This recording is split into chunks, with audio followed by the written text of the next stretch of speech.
जम्मू कश्मीर की सरकार ने आज एक कमेटी कॉन्स्टिट्यूट की है। ये कमेटी जो कॉन्स्टिट्यूट की है, इस कमेटी को इंटरनल ग्रीवेंस कमेटी कहा जा रहा है। इस इंटरनल ग्रीवेंस कमेटी के चेयरपर्सन होंगे सोशल वेलफेयर विभाग के कमिश्नर सेक्रेटरी। मेंबर सेक्रेटरी रहेंगे ट्राइबल अफेयर्स डिपार्टमेंट के सेक्रेटरी,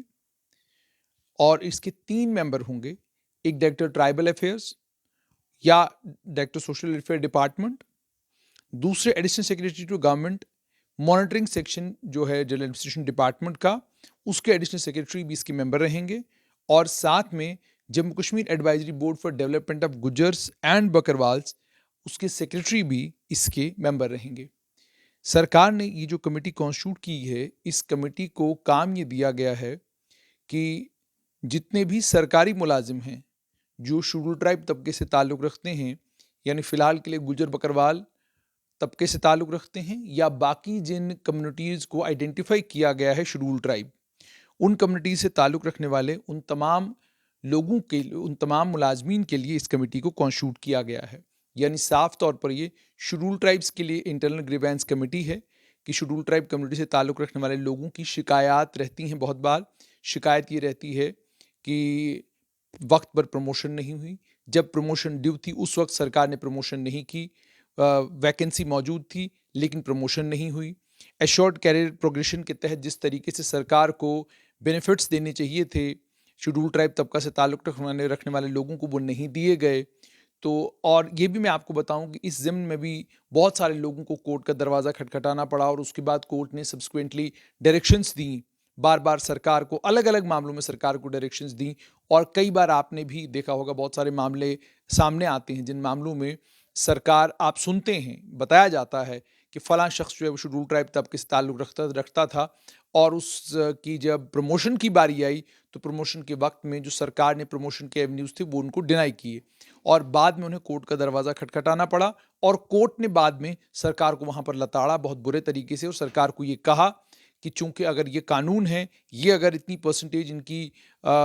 परसेंटेज अगर इनकी रिक्रूटमेंट में और प्रमोशन में बनती है, इस परसेंटेज को आपने इंश्योर क्यों नहीं किया। तो इस तरह की चीज़ें कोर्ट के सामने गई। नतीजा ये निकला कि कोर्ट से जब भी लताड़ सरकार को पड़ती रही, तो सरकार ने अब ये रास्ता एक इसमें निकाला है जिसमें से इंटरनल ग्रीवेंस कमेटी को कॉन्स्टिट्यूट किया गया है, और इस कमेटी को काम दिया गया है कि वो तमाम सरकारी मुलाजमीन जो शेड्यूल ट्राइब तबका से ताल्लुक़ रखते हैं, उनकी जो भी शिकायत हैं, चाहे वो रिजर्वेशन रोस्टर को लेकर कि भाई उनका रिजर्वेशन रोस्टर जो है उसको मेंटेन नहीं किया जाता, और उसके बाद जो रिजर्व वैकेंसीज़ हैं, उन रिजर्व वैकेंसीज़ को टाइमली फिलअप नहीं किया जाता, और शिकायत तो ये भी है कि डेलिबरेटली लंबे लंबे वक्तों तक उन रिजर्व वैकेंसीज़ को खाली रखा जाता है। शिकायत ये भी है कि बहुत सारे मामलों में यूँ भी होता है कि वो जो प्रोसेस होना होता है, उस प्रोसेस को डेलिबरेटली, ये इल्ज़ाम लगते हैं कि डिले किया जाता है, डेलिबरेटली डिले किया जाता है। नतीजा ये निकलता है कि जिस वक्त प्रमोशन होनी चाहिए थी शेड्यूल ट्राइब तबका से ताल्लुक़ रखने वाले किसी एक सरकारी मुलाजिम की, उस वक्त उसकी वो प्रमोशन नहीं होती, उसके बहुत बाद जाकर उसको प्रमोशन मिलती है। और आपने इसी तरीके से अलग अलग डिपार्टमेंटों में देखा होगा कि इंचार्ज सिंड्रोम है। आप पीएचई विभाग में चले जाएं तो incharge AEE, incharge XCN, incharge SC, incharge syndrome ऊपर से लेकर नीचे तक है। तो ये इंचार्ज सिंड्रोम क्यों है? इसमें डिस्प्यूट्स हैं, कहीं पर सीनियरिटी का डिस्प्यूट है, कहीं पर इसी तरीके से रिजर्वेशन का डिस्प्यूट है, कहीं पर कोई और डिस्प्यूट है। उन डिस्प्यूट्स के चलते चूंकि रेजोल्यूशन उनका नहीं होता, लोग कोर्ट का दरवाज़ा खटखटाते हैं। कोर्टों में चूंकि आप जानते हैं केसेस की तादाद बहुत ज़्यादा है, वक्त लगता है, आपको एक तारीख मिलती है, उस तारीख में या तो सरकार की तरफ से वकील नहीं आता, या या जिस सरकारी कर्मचारी ने केस किया हुआ उसका वकील पेश नहीं हो पाता, तो नतीजतन लंबा लंबा वक्त जो है इन लिटिगेशंस को ख़त्म होने में लगता है। जो जब लंबा वक्त लगता है लिटिगेशन को ख़त्म होने में, तो उतने में वो जो अपॉर्चुनिटी आई होती है एक शेड्यूल ट्राइब तबका से ताल्लुक़ रखने वाले शख्स के लिए, वो अपॉर्चुनिटी उसके हाथ से चली जाती है। फिर जब आप अपॉर्चुनिटी देते हैं तो वो मौजू वक्त नहीं होता। आप मान लीजिए पुलिस के विभाग में ही जो पुलिसकर्मी काम कर रहे हैं, आप आज अगर उसको प्रमोशन ड्यू है, आप उसको इंचार्ज बना देते हैं और प्रमोशन उसकी कंफर्म नहीं करते हैं, और जिस वक्त आप वो प्रमोशन उसकी कंफर्म करते हैं या तो वो रिटायरमेंट के करीब होता है या रिटायर हो गया होता है। तो यानी तनख्वाह तो बढ़ी, लेकिन जहां उसको डीआईजी के तौर पर या आईजी के तौर पर कहीं पर काम करना था, वो डीआईजी और आईजी के तौर पर नहीं बल्कि इंचार्ज डीआईजी और इंचार्ज आईजी के तौर पर काम कर रहा होता है। ये सारी शिकायत मौसूल होती रहती थी। अब इन सारी शिकायतों को अजाला करने के लिए सरकार ने ये कमेटी कॉन्स्टिट्यूट की है। उसके बाद ये भी कहा गया कि अगर शेड्यूल ट्राइब तबका से ताल्लुक रखने वाले लोगों को शिकायत ये है कि प्रमोशन में, सीनियरिटी में, modified assured career progression scheme में या एश्योर्ड कैरियर प्रोग्रेशन स्कीम में किसी तरीके की बेजाब्तगी हुई है या कोई ज्यादती उनके साथ हुई है, तो उस ज्यादती को भी वो इस कमेटी के सामने रख सकते हैं। कमेटी उस पर गौर खौज करेगी और कमेटी गौर खौज करने के बाद ये देखेगी कि क्या इस स्कीम के तहत या क्या ये जो बात कही गई है इसमें कोई दम है कि नहीं। अगर दम होगा तो कमेटी कोशिश करेगी कि इसको इंटरनली रिजॉल्व किया जाए और इस मामले को अंदर डिपार्टमेंट के अंदर ही खत्म कर दिया जाए, ताकि किसी को भी कोर्ट का दरवाजा खटखटाना ना पड़े, क्योंकि लिटिगेशन जब होती है तो लंबा लंबा वक्त जो है लिटिगेशन में चला जाता है। उसके बाद non appointment on compassionate grounds पर अपॉइंटमेंट किसी की बनती है। मान लीजिए SRO 43 का केस है और एक लंबे वक्त से शेड्यूल ट्राइब बच्चे का केस पेंडिंग पड़ा हुआ है, सरकार उस केस में कोई फैसला भी नहीं ले रही और उस बच्चे का वक्त भी ज़ाया हो रहा है। और आज भी SRO 43 के बहुत सारे बच्चे जिनसे मेरी फ़ोन पर बात होती है या जो राब्ता करते हैं, वो बताते हैं कि उनकी उम्रें कहाँ पहुँच चुकी हैं। 34 साल, 35 साल, 36 साल, 38 साल, यहाँ तक कि 40 साल तक के भी कुछ लोग हैं जो पिछले 16 साल से, पिछले 12 साल से, पिछले 14 साल से इस इंतज़ार में हैं कि सरकार नींद से जागेगी और नींद से जाग कर सरकार जो है SRO 43 केसेस को रिजॉल्व करेगी। और SRO 43 केसेस के रेजोल्यूशन का मतलब ये होगा कि कंपैशनेट ग्राउंड्स पर हमारी मुलाजमत जो बनती है वो हमें मिलेगी। तो ये भी कहा गया है कि इस कमेटी का ये भी काम होगा, वो देखेगी कि अगर कंपैशनेट ग्राउंड्स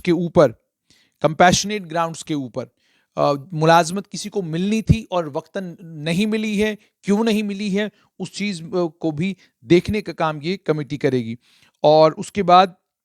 ट्रांसफ़र पोस्टिंग को लेकर शिकायत आज भी मिलती हैं। कहा जाता है कि जी शेड्यूल ट्राइब तबका से ताल्लुक़ रखने वाले लोग और शेड्यूल कास्ट तबका से ताल्लुक़ रखने वाले लोग आपको इंपॉर्टेंट पोजीशंस पर नहीं मिलेंगे। जम्मू कश्मीर में जितनी भी इंपॉर्टेंट पोजीशंस हैं, उन इंपॉर्टेंट पोजीशंस पर इन दो तबका के लोगों का कम होना या ना के बराबर होना या इस तबके से ताल्लुक़ रखने वाले लोगों को डेलिबरेटली उन पोस्टिंग्स पर भेज देना जिन पोस्टिंग्स को पनिशमेंट पोस्टिंग्स कहा जाता है, या यूं कहा जाता है कि ये तो रिड्रेस किया जाए। लेकिन अब ये देखिए, इंटरनल ग्रीवेंस कमेटी अपने मैंडेट के ऐन मुताबिक काम कर पाएगी, क्योंकि अक्सर शिकायतें जो